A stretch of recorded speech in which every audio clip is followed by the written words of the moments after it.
So it was a tough match. We had a lot of frustrated players in the locker room after, as you can imagine. But, it's one of those things where you have to lick your wounds and move on and come back and regroup and try to get things going again. So we headed to Drake, and I look at the Drake match as one that we kind of got through.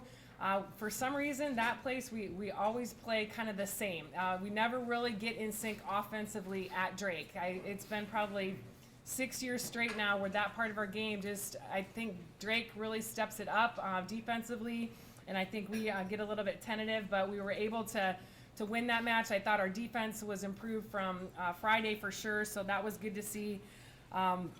But overall, there was some good things this weekend and some things that we definitely learned a lot about that I think will help us as we continue down the road. As Colin said, we're at home. We're actually home for 5 matches in a row, which is so great for our kids. We've had 20 matches and 17 of those have been on the road.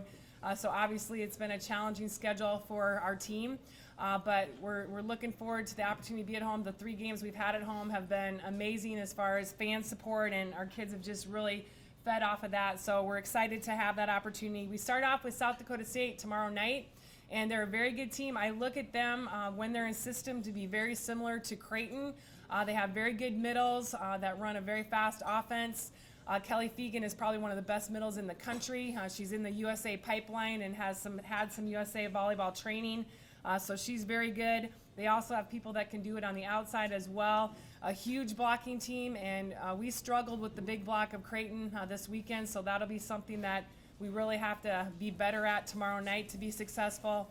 Sydney Howard is from Cedar Falls, and she sets in a modified 5-1 offense for them and is doing a great job. Basically what that means is she sets when she goes through the front row, and then they have another setter that comes in when she goes in the back row. Sometimes she'll stay in and set all the way around, but I really like Sydney, and we're excited to have her back in town and be able to compete against her team. So we'll have to be ready. The one thing about South Dakota State that'll be a little different, we've been used to scouting teams a lot the last few weeks being in conference play with South Dakota State.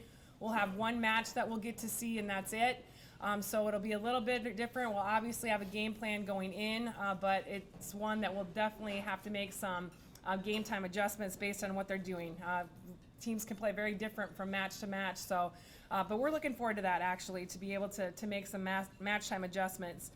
Then on the weekend, it's crazy, but it is the last weekend of the first round of conference play. So after this weekend, we will be 1 time through the conference, which is hard to believe. We have Evansville on Friday night, who is, I think, 7th in the conference right now, but a very scrappy defensive team. They run a fast offense. Ashley Ring is one of the best players in the conference from Evansville. I look at the conference race right now. If you look at the weekend, after the Creighton UNI match, we both played the bottom 2 teams in the conference. Bradley has no wins. Drake has 1 win in the conference. We both went 4 games with those teams. We both had 1 other game that was only decided by 2 points. So it kind of just shows you the conference and how tough it is and how prepared you have to be for everybody. So we know Evansville will give us a run on Friday, so looking forward to that. We head into Saturday, and Southern Illinois is a team that has just made huge improvements from last season. They have always been a very athletic team, but maybe not great volleyball players. They have now become very athletic and have been trained very well. They have a new coach this year. They had a great preseason. Right now, UNI and Creighton are tied with 1 loss, and then Southern Illinois and Wichita are actually tied with 2 losses. So heading into this last weekend, they're right in the running for that conference race. I know they'll be very prepared. They have what I call, they will have one of the fastest offenses we have seen, and I look at it as kind of a high risk, high reward offense. It's extremely fast, but you have to connect well in order for it to work. You have to be in system in order for it to work. So if they're passing well, they're going to be very difficult to stop offensively. They have one of the best middles in the conference. She leads in all statistics that middles can lead in. So we'll definitely have to be prepared for her. But like I said, we're training as far as practice this week will be, again, very different. We will not do a whole lot today. Our kids are pretty worn out from the weekend.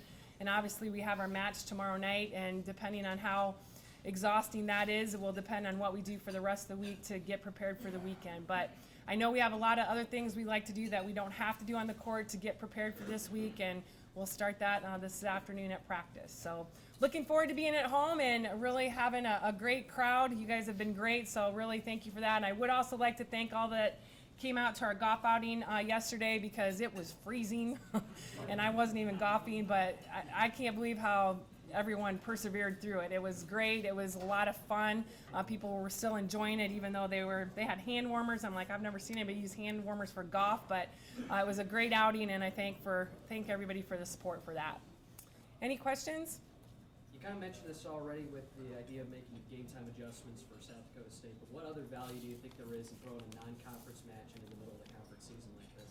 Well, I think anytime you have the opportunity to go outside the conference and be seen by other conference teams, and if South Dakota State ends up winning the conference or placing well in the conference, you have an opportunity to know that you played against that conference. We haven't played anybody in the Summit League yet this year, and we try to get to as many conferences as we can just for basically the exposure.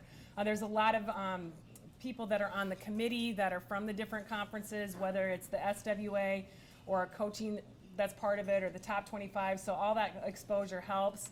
I like, it's hard once you get started conference play to play some of those out-of-conference matches, just because teams are not willing to do that. And I wish more teams would do it, because I think it would make our September a little bit better. But I just love the opportunity to be able to play some of those out-of-conference matches. As far as the game time adjustments, some teams may be better than that than others. How good do you think this team is at not having a great scouting report and just kind of adjusting on the fly? I think they've done an excellent job this year. We've had many matches in the preseason that actually, to be honest, I was surprised at how quickly we made adjustments. We've had a couple matches that I don't think it's actually not mentally being able to do it. There was just some things earlier in the season that we just physically couldn't do, because it's not something that we had trained. I feel a lot better where we are with our training right now, that the things that we'll need to do or maybe need to adjust to will be things that we have actually practiced. So I'm very confident, especially with some of our senior leadership that's out there, that we'll be able to do that. Bobbi, Saturday night, number 6, I believe, I can't pronounce her name, I think she's from Serbia, had like 6 service aces. And it seemed like when we were serving, we were picking on her. Was that just a revenge factor you were trying to, because every serve we made seemed like we were serving towards her? Yeah, well, with our game plan, she was somebody we definitely wanted to serve, partly because we felt like she was somebody, I use the word, could crack. She's obviously a big part of what they do, so trying to pick on her a little bit was definitely part of our game plan. But she did. She served us off the court, and that's one of the things I'm talking about. We had several times where we kind of two people just separated and the ball fell flat on the floor. There's not very many times where we get ace with the ball not even touching somebody, and so that's why we're saying we're a little bit out of sync with our serve receive this weekend. It definitely was the case, but yeah, we picked on her for sure. No, it wasn't really revenge, but it was part of the game plan. All right, thank you.